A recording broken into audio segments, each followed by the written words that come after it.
Hello? Anybody home?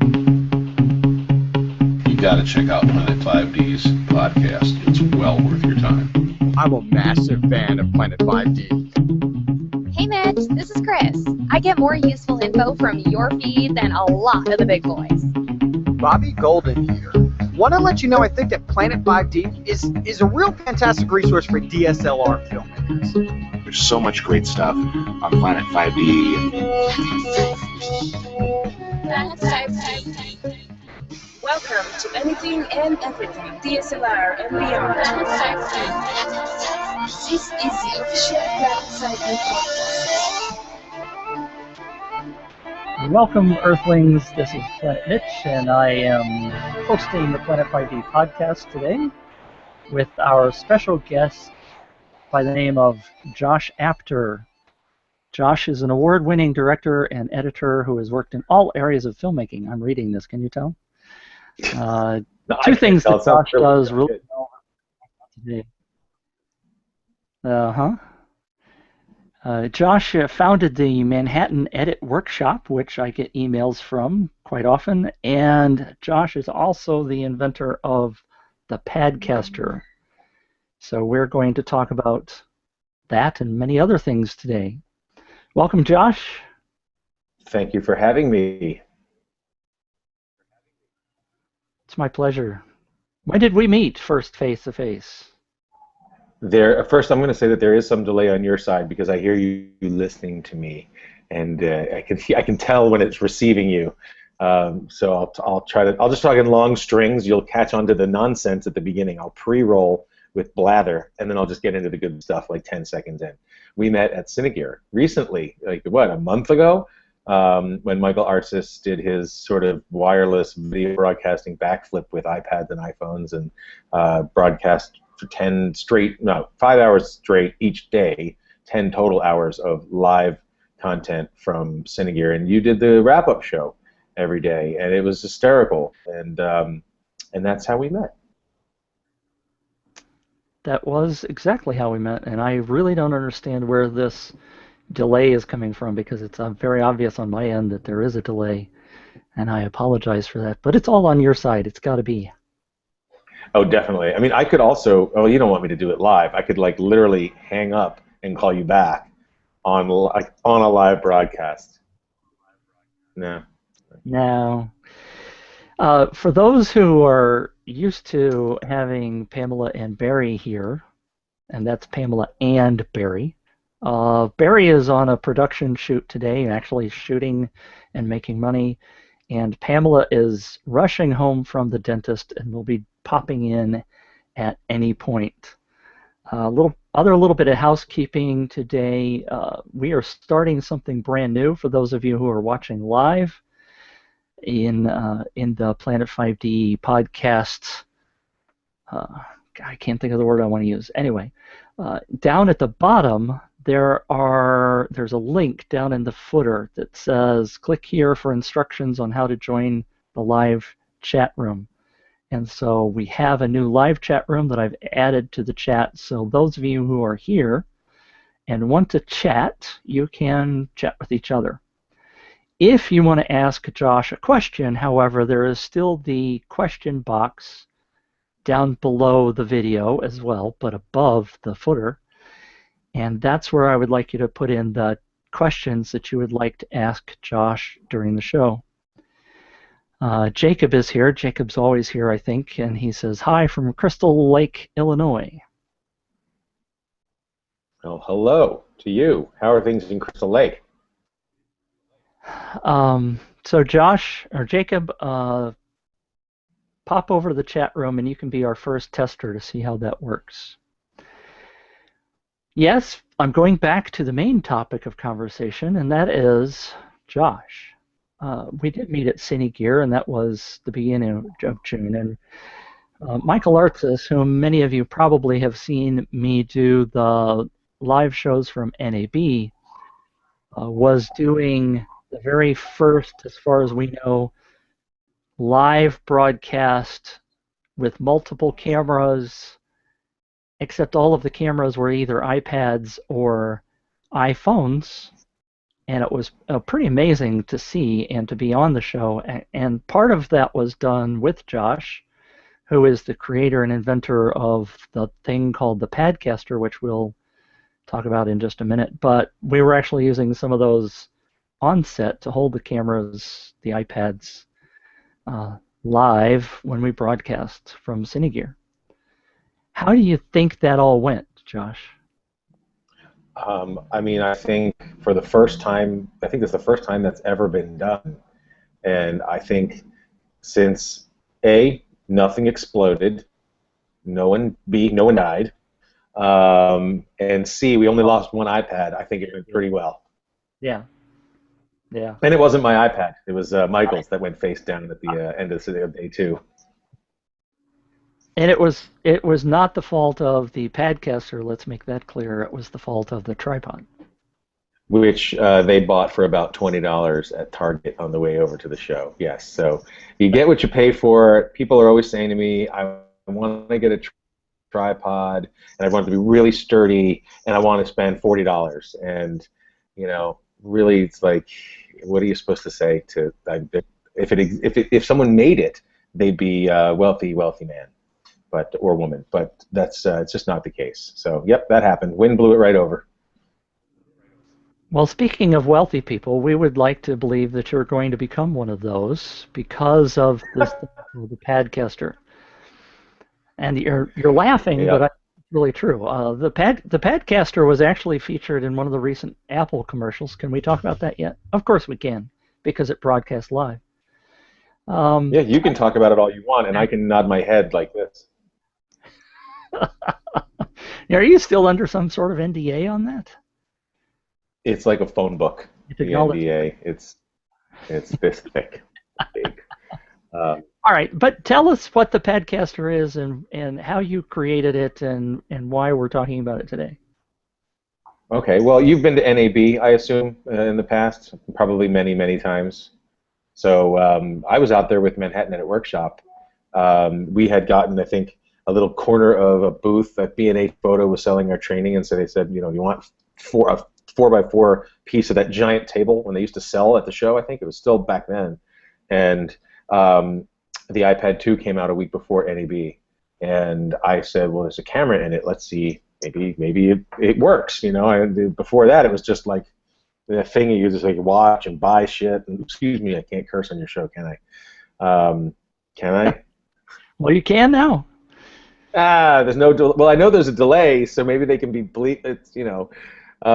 So anyway, we started shooting interviews on the iPad with, you know, we had friends at AJA and Blackmagic and Cinovate and just a number of exhibitors that we knew. So we clamped the iPad into a shoulder mount, just a regular, whatever you would put a normal camera in, except the normal camera was the iPad, and it had like an articulating arm and these little clamps and furniture pads so you would crush the glass, and people thought it was a monitor. They actually thought that they were like, "Where's the camera? That's a really cool monitor." And we're like, "No, it's both." And we shot interviews, cut them, and uploaded them right there on the spot. And people were kind of blown away because it was that fast. It was just, you know, talk about your product or talk about why you're here for 90 seconds. Tell us how to find you. Lower thirds, bumpers, and out the door. And it was happening. You know, I think it would be online within 15 minutes. And so after that, I set out to build a case. You may know a gentleman named Ned Soltz. He writes for DV Magazine. He runs the New York Final Cut Pro User Group, and he invited me to talk about this device. And I basically got an aluminum contractor clipboard, and I Velcroed the iPad into that. I drilled a hole in the clipboard, and I put a little bottle opener on it so that you could open beers. I figured that would be a nice feature. And that was the very first prototype of the actual Padcaster. Wow, Mitch, you just got more attractive. What happened? I did. What happened there? Hi, Pamela. Hi, I'm so sorry. I have never had a bad dentist appointment like that before, ever. This is exactly why I don't go to the dentist. I never, 3 years. And I've always been one of those people that go every couple of years, hey, keep up the good work. Not today. What they do to you? Were you all numbed up? No, I had just pretty much a cleaning, but I have had TMJ the last year, and it's caused quite a bit of problems. So I've got to go back for 3 more appointments to get everything fixed. That's grinding your teeth, right? Isn't that what that is, TMJ? Yeah, but it's caused some dental issues with several teeth. Oh my gosh. Well, they showed me pictures of the back too, like on the bottom, and how they're already damaged and that needs to be dealt with, and that was 2 years ago. They said, we need to take you 1 appointment for each tooth. It'll be $1,200 each tooth, and it'll take, it's like the idea of spending that kind of money and that kind of pain, I couldn't do it. And so and I've been fine. Every once in a while it hurts. Yeah, well, I'm having a lot of pain, so it's... Anyways, I'm here. Sorry for being late. Well, glad to have you. We were just talking about how Josh created the Padcaster, and I swear, Josh, and by the way, Pamela, there seems to be some delay, so if Josh seems to pause a second, he's getting us a little bit behind what you and I are probably saying. It's sorry. an internet connection, I'm sure. But I think I saw you, Josh, at NAB 2 years ago, walking around with the Padcaster, and I thought to myself, "Good golly, that looks ugly." Sorry, but I mean, at the time, I knew the iPad 2 was like, really crummy camera, and I was thinking to myself, "Holy cow, nobody wants to be seen doing that." But we all know that every place you go now, you see people holding up iPads, just taking stills and home video of their kids and everything else. So it's become quite the device, and having something like the Padcaster only makes sense. Well, if you're gonna, let's say you'd rather just stick it on a tripod and then not be standing there holding it like this for 2 hours, it certainly helps with that. But yeah, it was a very silly thing, and you probably saw the red prototype if it was that many years ago. And it really, it was wacky looking, and it's big. That's the other thing. It's not a small device. It turns it into the size. It's like, imagine holding a 15-inch laptop up and shooting with that. It's like it's about the same size. So, the only advantage is that you already have the iPad. That was the sort of the big thing for people, was like they own the camera, and then once the 3 was HD, and then it really took off because now you're not really taking a beating in quality. Well, when you created it, did you think it was going to be as successful as it has become so far? I really only did it so that it would rain down hate on Engadget and all those other places. Some of those, I couldn't believe the time people were willing to take to tell me how stupid it was. It was like, I was flattered, I guess, because it took some time, and really people composing like these long things about, how ridiculous it was. And anyway, it's successful. I don't know. It's weird because it certainly it's done some weird things I didn't expect it to do. We're selling a lot of them, but like I said, I don't have the monocle yet. When the next time we do this, if I have my little monocle and a top hat, then forget it. That's all done. Success is all in your mind anyways. What kind of things are you seeing people do with the Padcaster? Well, I was mentioning to you, because we're doing a two-way chat here, I'm seeing journalism schools use it, for live news broadcasts, like these guys in SUNY Stony Brook were using iPads to have all of their field correspondents out remotely on Wi-Fi hotspots, and they were Skyping in their stories to a control room. Laptop was getting that Skype feed and piping that out to a switcher, and you could have the news anchors literally having a conversation with their correspondents the way that you would with a satellite truck. They were doing it over Wi-Fi with iPads and Padcasters, and I never designed it for that. I didn't even realize you could do that. So I thought that was certainly one of the cool things. I actually went out there and tried to figure out what they were doing and tried to help them and just understand the technology, because I was really blown away by it. I'm just amazed at all the accessories that go with that. It's like, it's mind-blowing and cool at the same time. Well, it almost doesn't look like an iPad. Yeah, that's the thing. It sort of ends up looking like a camera, I guess, by the time you're done tricking it out. But it's still big. It's weird. It's like I said, I think that the people who are catching on with it are educators. I just went down to ISTE in Atlanta, and they have iPads. They have one-on-one programs. They have like an iPad for every student in certain situations.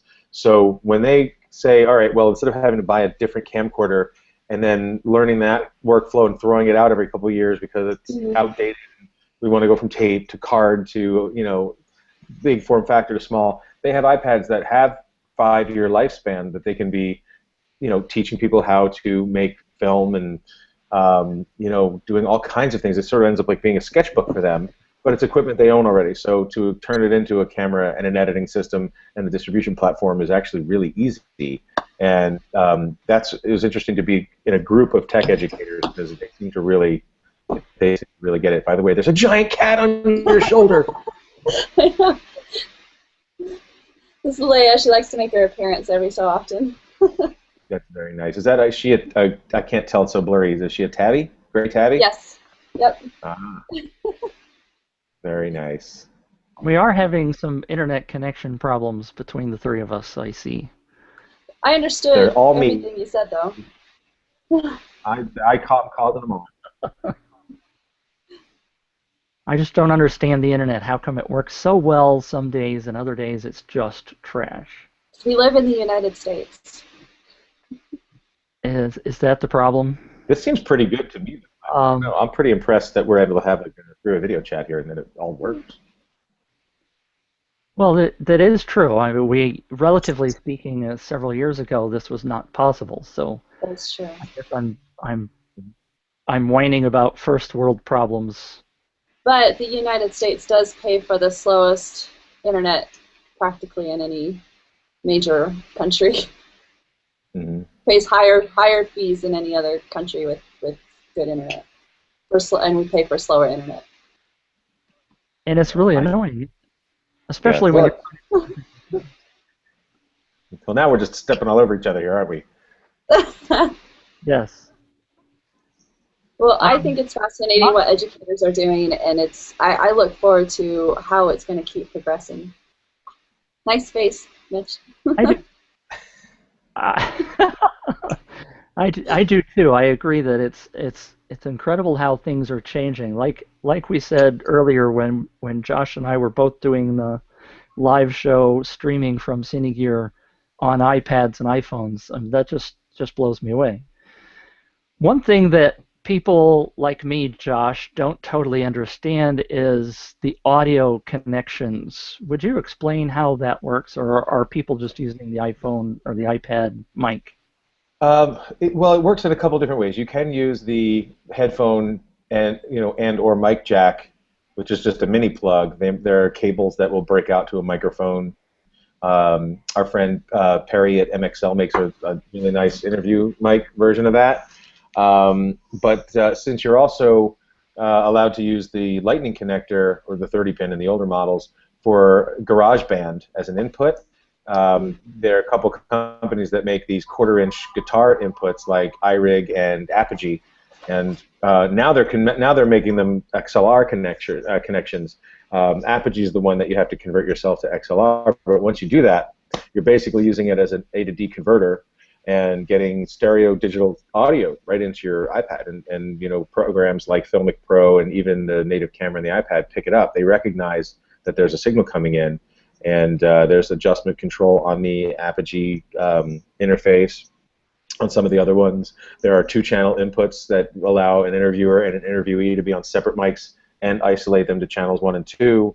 Even I think there's a Fostex mixer recorder that's pretty sophisticated that the iPad recognizes. Wow. And that's 3 channels. So there's all kinds of weird things. This is like, kind of year 1 of all of these new goodies. But, the idea that you can get pristine audio into the iPad so easily is, that's why I always recommend people going into the Lightning connector versus the headphone jack. It's going to give you a lot more options later. Well, that of course makes it very obvious because you can then use the headphone jack to actually monitor what you're recording, right? Or true. Yeah, the breakout cable that MXL has a mic cable and a headphone port, so you can actually still listen. It just splits the signal into a mic input and a headphone output. So you can still monitor. But Filmic Pro will let you monitor through the headphone jack while going in the Lightning connector. Well, that's because I had gotten a Balun from ETS where they're allowing XLR input into the headphone jack. It's not the Lightning connector. And they have two different models of that, and one of them has the Y adapter, so you can actually listen, which makes more sense to me. But it still makes more sense to me if you go in through the Lightning connector as opposed to the headphone jack, because that just seems like a kludge.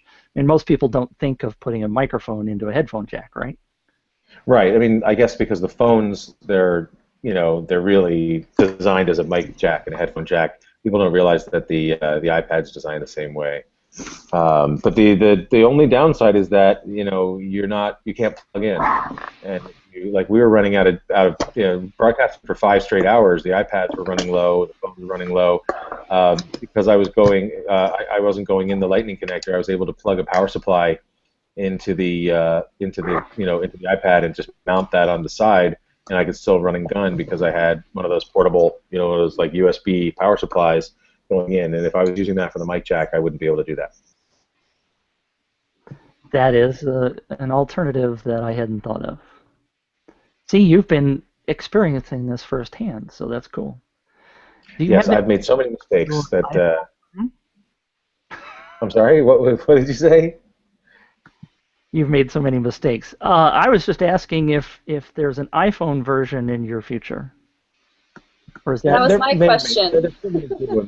There's so many really good iPhone cases that I wonder if the world needs another one. I would basically want to make something that your phone could live in full time, that you could also use to shoot with. I don't think, it's just the idea. People love their phones and they just love throwing them around, throwing them in their pockets, and I don't want to create something where you have to remove your phone from your favorite case just to put it in another case so that you can shoot with it. It'd be nice if it was low profile and lightweight enough, but still had some of that functionality. That's the part that I really can't. I've tossed a couple ideas around, but I wouldn't want to make something that was like this big giant. I think Action Life Media is super solid, but it's a big chunky. It's an easily weaponizable piece of metal. That thing. And I think if you, it's really good for that, but you can't hold that thing up to your face while you're gonna, you know what I mean? Like you'll kill somebody. So, I think I just leave it to them or design something completely different. Long answer to a short question. That's perfectly fine. I would rather have you making long answers than going yes and no. You know how hard that is as a interviewer. Yeah. Well, what are your what are your goals in the next year with your podcaster? It's funny. I'm about to bring a partner on, and I think we have a lot of goals. We have to figure out what our. He's more of a business guy. I'm more of like the I can make stuff guy, and so we're breaking it out into like different, just different verticals. Like what are the places where people might want to see this, and just making sure that everybody knows about it, because it's still one of these things. I was shocked in Atlanta when I saw 2 or 3 people out there using them. It's not the kind of thing where it's like it's like you see them all over the place. So I think I would like to do that. I'd also like to figure out if there's a film project that could use that technology, whether it's inside one of my cases or not, something that could be made by a lot of people at the same time and put together quickly to form a larger statement. I think the thing that attracts me about the technology is that it can be something that can bring people to together in a way, I don't know, maybe sounds a little silly, like Hands Across America or something, but I did see the 48-hour film festival where a couple entries used their iPhones, strictly iPhone videos, and that wasn't bad. You were expecting it terrible, but it was like, actually, that didn't turn out too bad. So I can see, even if we get a group and do a 48-hour film festival all on the Padcaster, that might be kind of fun. Yeah, I mean, the quality isn't, Bentley just proved that you can, create something that's engaging and high quality using phones. They just did some big commercial, and it's like it's been seen 1 million times in 3 days or something like that. So it's definitely, the technology's there, and it's also you got to know how to use it, right? I mean, anybody can shoot horrible footage with a Red, but with somebody who understands how to use a camera and understands light and composition, they can.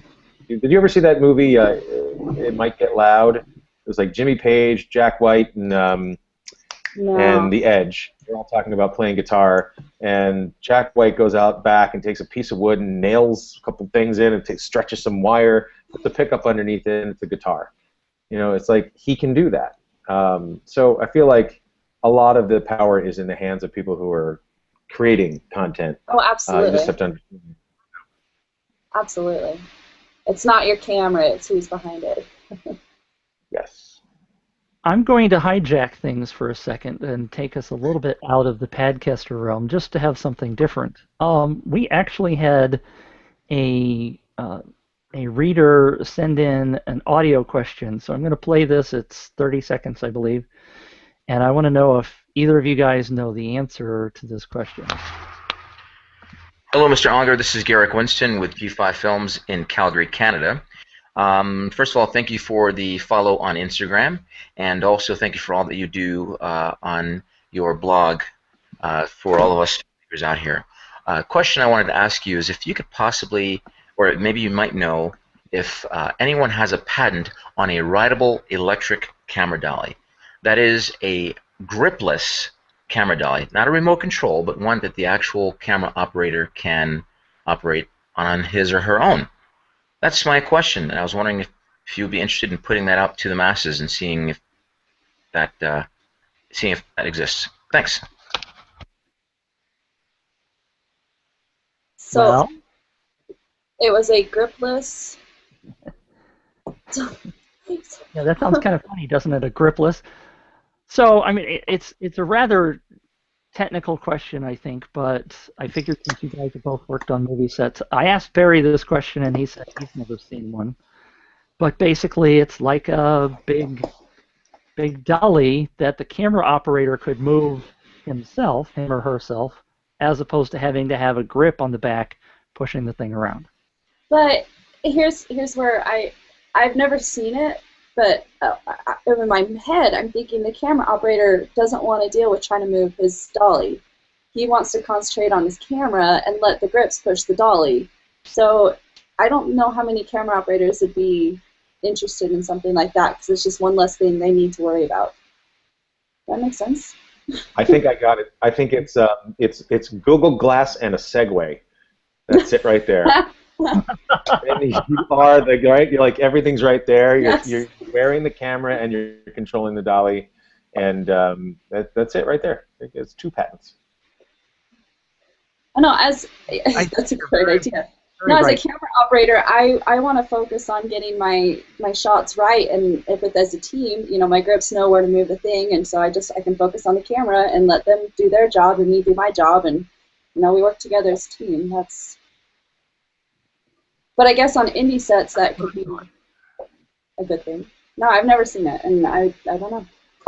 I actually think that you're right. Well, I mean, the operator wants to focus on the composition and controlling the camera. There's really no way, unless there were some. You could do it with your feet, I guess, where you're steering it and controlling the speed. But I've never seen anything like it, and I can't even imagine. I mean, now that DPs are controlling cameras on sliders, right? Yeah. So they are sort of moving that little, like a miniature version of a dolly and controlling the camera. Maybe people feel like it could be done on a larger scale, but it's not the same thing. And a lot of times on those sliders, you set your presets, and you can set it and start, stop, here we go, here's the timing. You get that ahead of time, then they can focus on the camera work. So I guess in theory you can do that with the dolly, do a little preset on there and then focus on the camera, but still, I mean, if you're doing all that work, just have your grips do what you're doing. I think I agree with both of you, and I appreciate the fact that Gerrick sent in that question.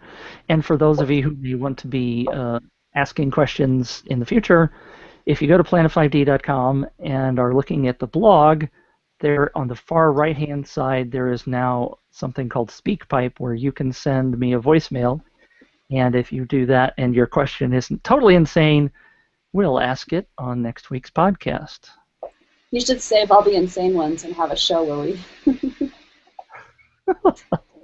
I actually have gotten a couple so far where people, it's like they're drunk and they're trying to call and order a pizza or something. It's like really bizarre. Because we've all never been there. Yeah. Wait, am I the only one? Are you guys both based out of the same place? By the way, I had a question. That's my own question here. Are you in the same city, or do you know each other and like you're in Minnesota and you're in like Saskatchewan? I'm in Salt Lake City. Salt Lake City. Okay. So how did you guys? Where are you?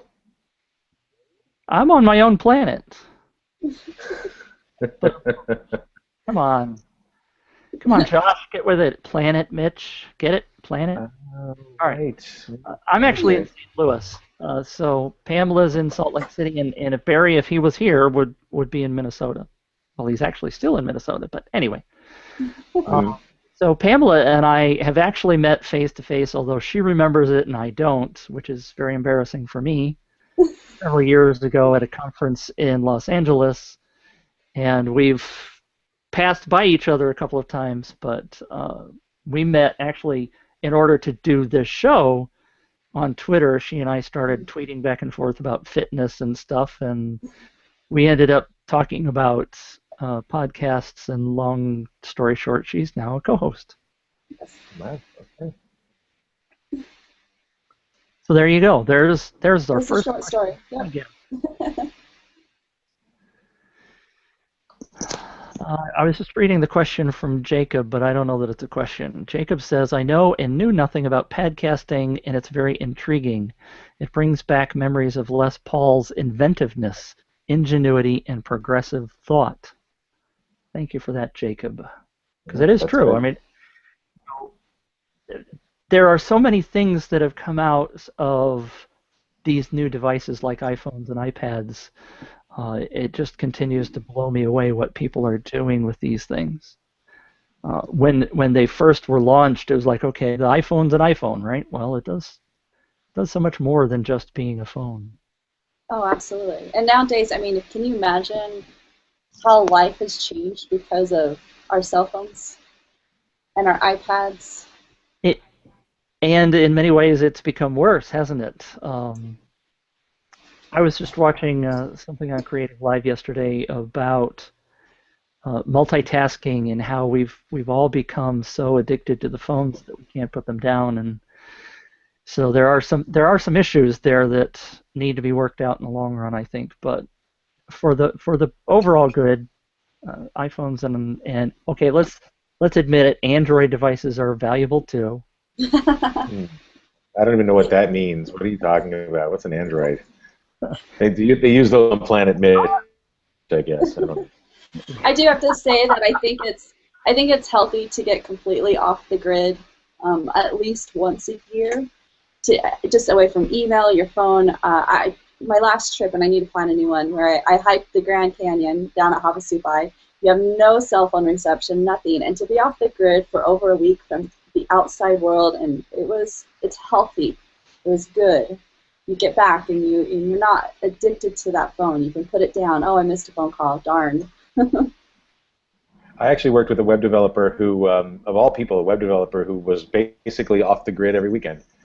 Friday night, 6 o'clock, you put the thing down, you couldn't reach him, and we actually had to find a new person because we had a catastrophe on our website on a Saturday, and no one could reach anybody. And he's like, "Yeah, no, I got a family. I don't do that stuff on the weekend."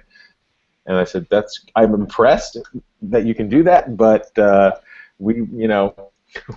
whole site went down, and so it would be nice if maybe there was like a day that all the cell everything just shut off. All the satellites, all the towers, everything just flipped the master switch, and the United States had to go completely off-cell, no technology, no internet. Can you no imagine internet, people no nothing. freaking out?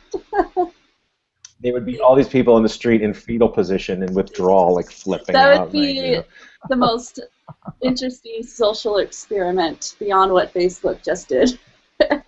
It's funny. It would be like that HBO show. What is it? The Leftovers. It'd be kind of like The Rapture. Yeah. It'd be like a cell phone outage rapture. You're the first person I know to actually watch The Leftovers. I haven't watched. I only know the concept. I actually haven't watched the show. Oh, I watched it. It's actually pretty good.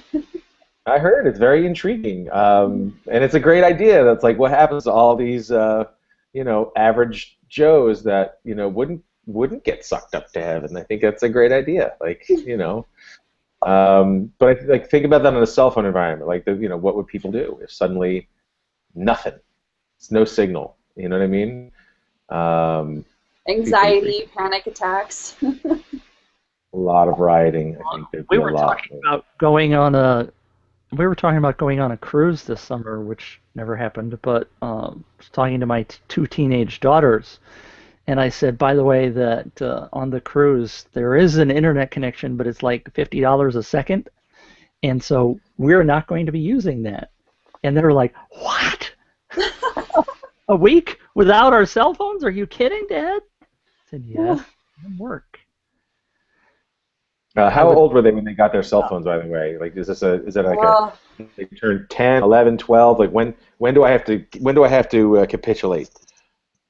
My daughter was 12. Okay. We were very picky about it, but this was, of course, my oldest is 18, going on 19, and my youngest is now 16. But there were kids. It was basically 13 or 14 to answer your question.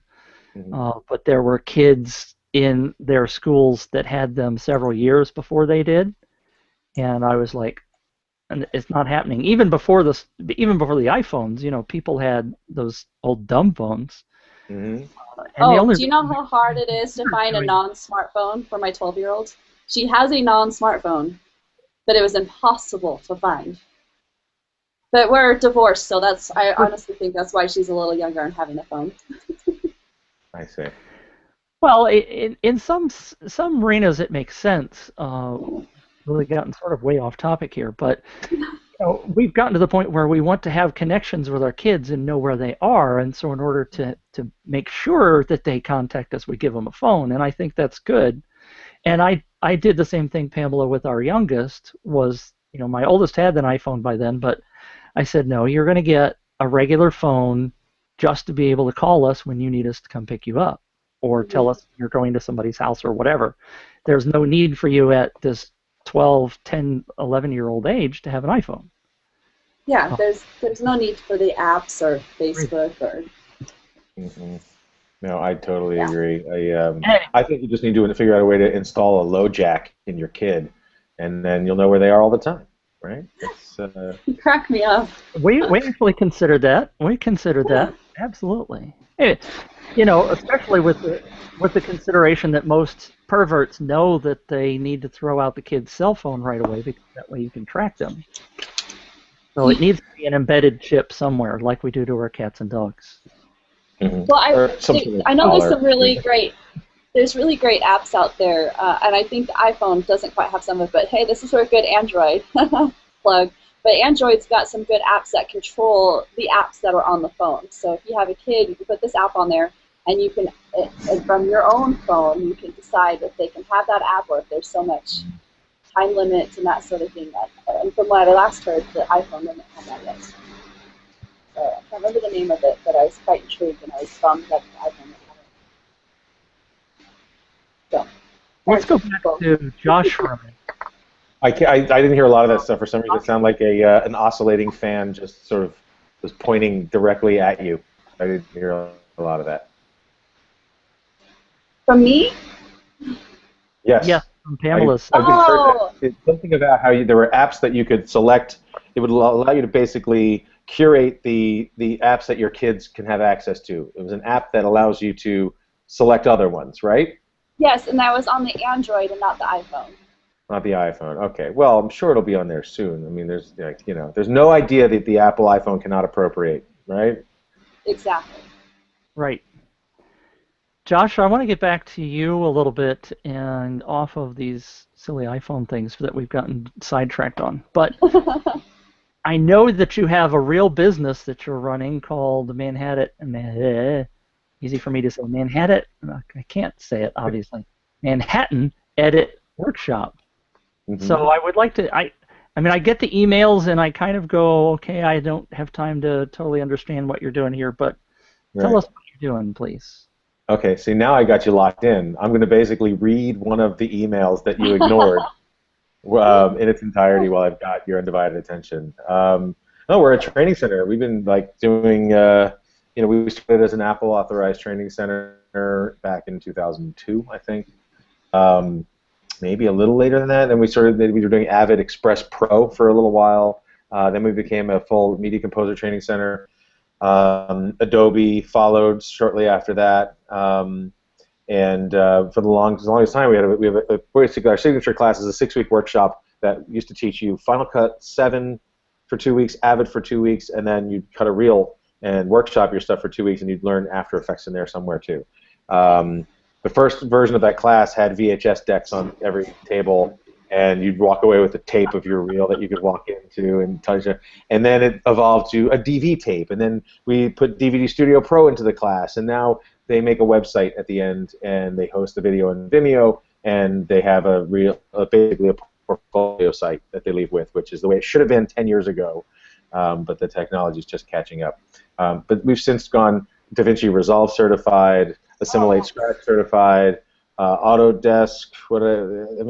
We do a lot of things that now I don't even know what they are. I used to be able to do I knew everything we taught 10 years ago. Now I'm actually going to take the next Resolve class on the 28th, and I can hardly wait to audit my own Resolve class. Oh wow, that's awesome! I want to take a Resolve class. That's one of my goals.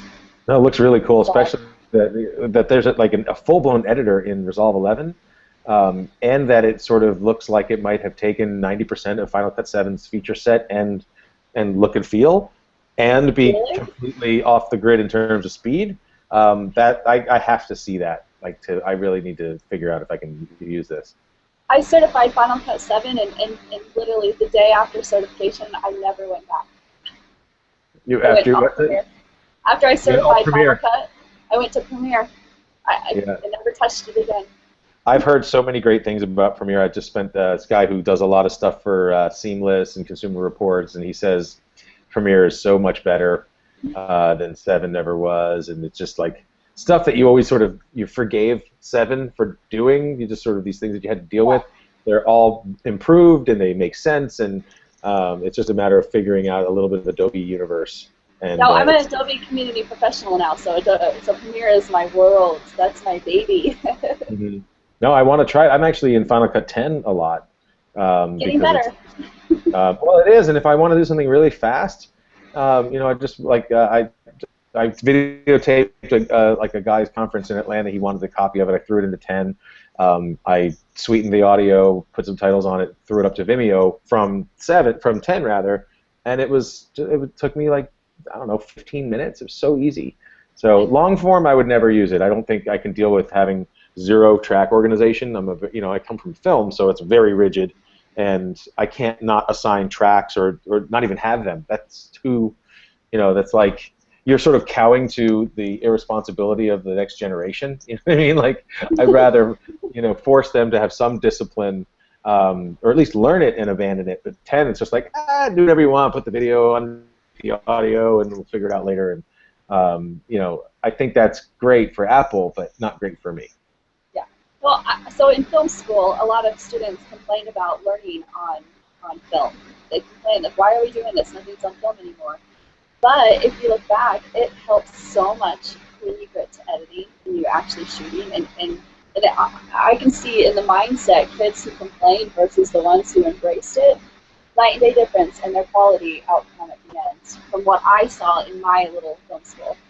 No, I agree. So Sorry, what's that? No. I was sorry. I didn't mean to interrupt.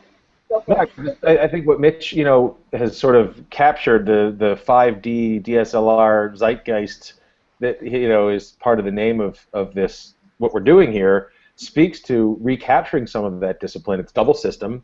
The cards are expensive enough that it could be a limit to. Remember, 5D, the Mark II could only shoot 11 minutes at a take, so it was very much like shooting a 400-foot load of 16mm film, and you had to post sync. So it was like it brought back a lot of these sort of old world, and then all the lenses were manual, so you had to figure out how to use exposure and focus and shutter angle, and all these things came back that had been lost. By the way, your cat's totally like poking her little head right in this.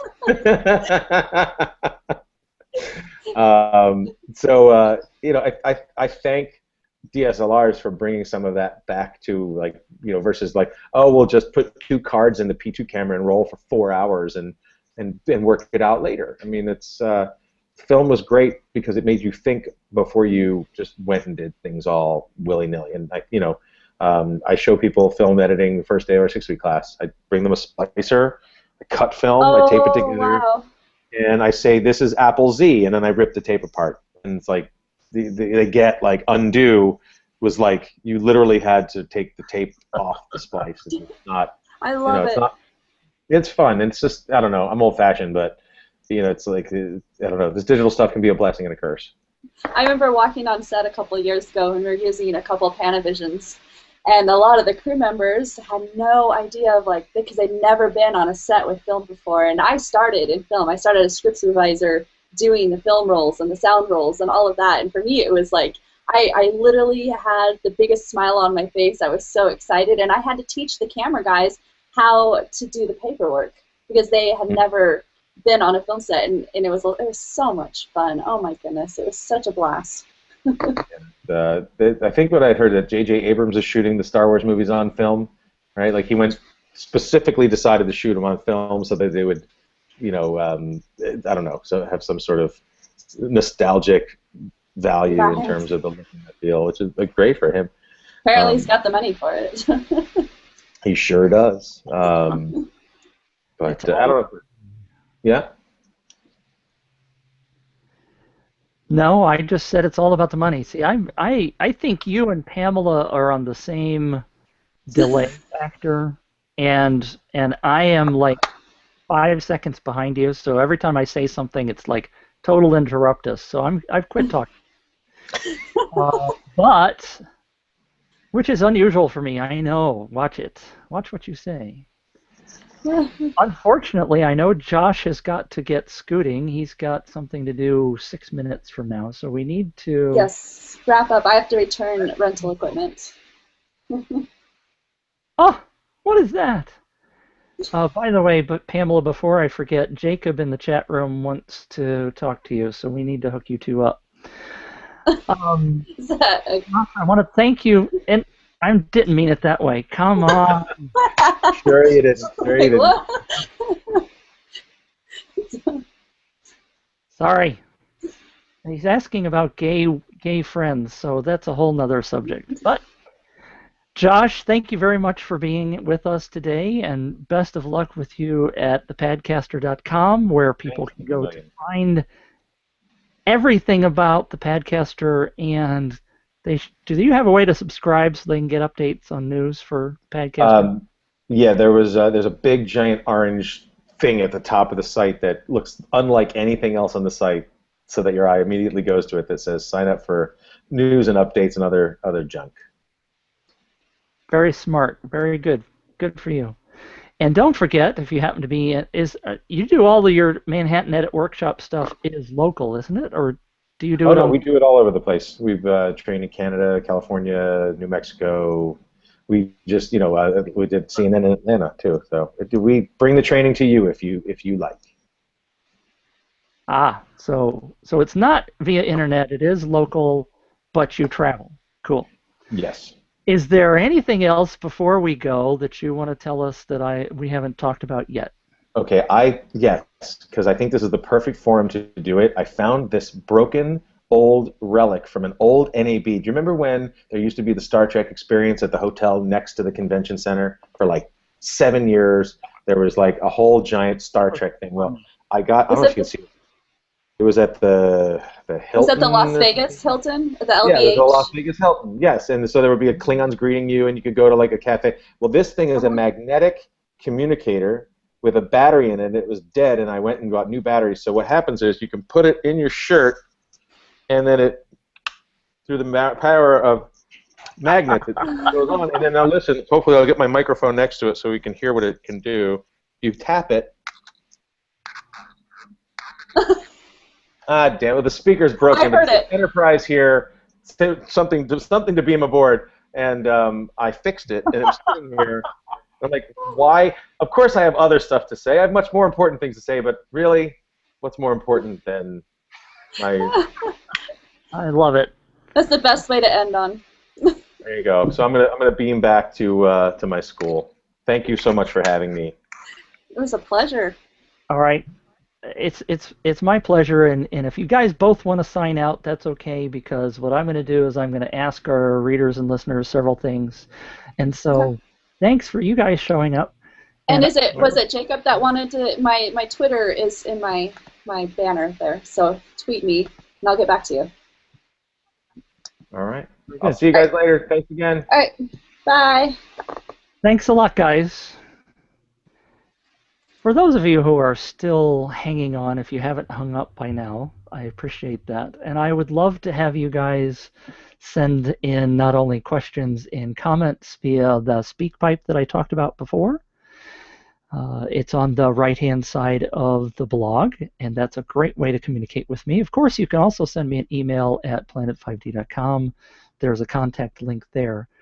One of the biggest things that I would love for you to do, if at all possible, would be to go to planet5d.com/podcast. I think that's the right link. I'm sorry, I'm blanking out. Or go to iTunes and up in the search box put Planet5D and go in there and give us a rating on the podcast channel there. It would be greatly appreciated. And comments, positive and negative. If you've got suggestions, again, it would be better if you send them straight to me as opposed to telling everybody in the world that I stink. But we also have the Superstore at Planet5D. So if you go to superstore.planet5d.com, you can buy all sorts of plugins and ebooks, and we're adding new stuff to that in the coming days. You can also get a Planet5D shirt there if you're interested in one of those. And we don't know who's on next week's show yet, but we will have either a guest or we will be answering questions and talking about the latest news and topics of the day, including this thing that I have here. If you're watching live or watching on the YouTube replay, I have, courtesy of B&H Photo, the Sony A7S. There, you can probably see the label there better. Sony A7S. So I got this just yesterday, and I have the Metabones adapter, and so I'm able to connect my Canon lenses, and I will be doing several side-by-side tests of the A7S with the 5D Mark III and the 5D Mark II, because I still have one of those. And we'll see just what a low-light killer it is. And give you a little hint, I was outside with it last night in pitch black and was amazed at what I could see and how little noise there was. Now, if you get to ISO 402,000, it's kind of noisy, but that's where the 5D Mark III is at 32,000. So it's got some great headroom up there. Anyway, thank you all very much for attending the Planet 5D podcast, and we thank Josh again for being our guest this week. And this is Planet Mitch saying over and out. Haven't you anything better to do? Now I'm going home. Get up! Actually, considering how long you've been dead, you look pretty good. Doesn't anyone have any missiles left? Fine, I'll be quiet. I'll be quiet if you will. All right, I'll be quiet. Fine. Fine. Fine. Fine. Goodbye, dear. Goodbye. Goodbye. Bye. Bye. Bye, everybody. That's the worst goodbye I've ever heard. And you stole it from a movie. Okay, Barry, time to go home now. Well, thank you very much, Pamela. You've given us a lot to go away and think about. I had a fun time. Now turn that off. I think we need to do a little more all-weather testing. We've had a couple of cardiac arrests down here, too. We got a bunch of guys about to turn blue. We're breathing again. That was definitely an e-ticket. Roger, 0J, and I feel fine. Returning him safely to the Earth.